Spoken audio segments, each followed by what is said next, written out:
Hi,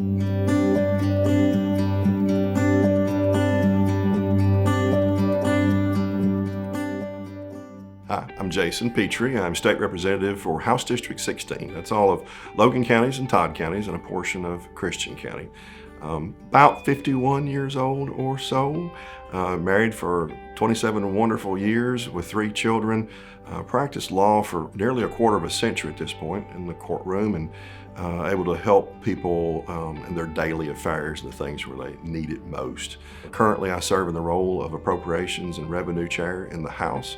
So, and that role, we are able to oversee the budget and all the state agencies and how they interact with local governments and other entities, as well as monitor revenues and make sure that the tax code is as fair and efficient and beneficial to Kentuckians as possible. My interest in the state budget really began a few years into my practice of law.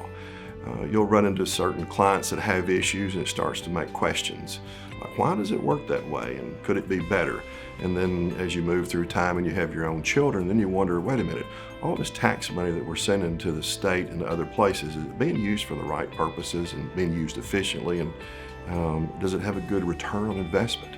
You start asking those questions, and then God leads you to, you need to serve in the state house and represent the people of your district and do the best you can.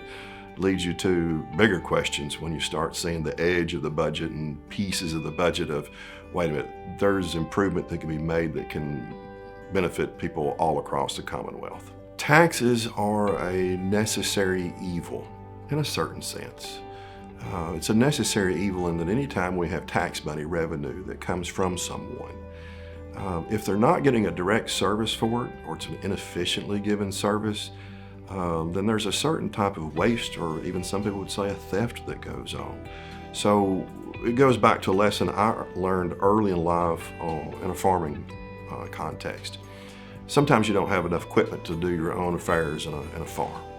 So you may borrow something from someone else, and I was taught at a very young age, you take care of your own things. There are good reasons and good philosophy behind that, but when you take care of someone else's property or affairs, you ought to take care of it better than even your own.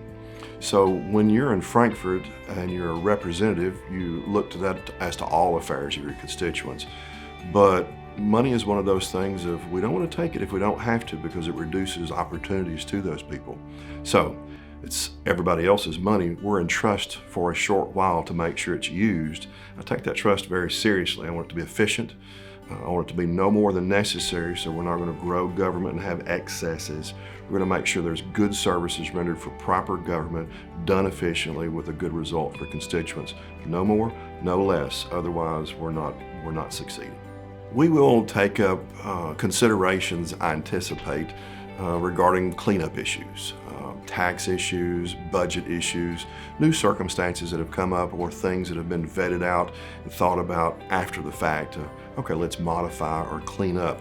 As far as major reforms, I don't anticipate that coming up, although major and the word reform, each of those two words are kind of in the eye of the beholder, so we will see.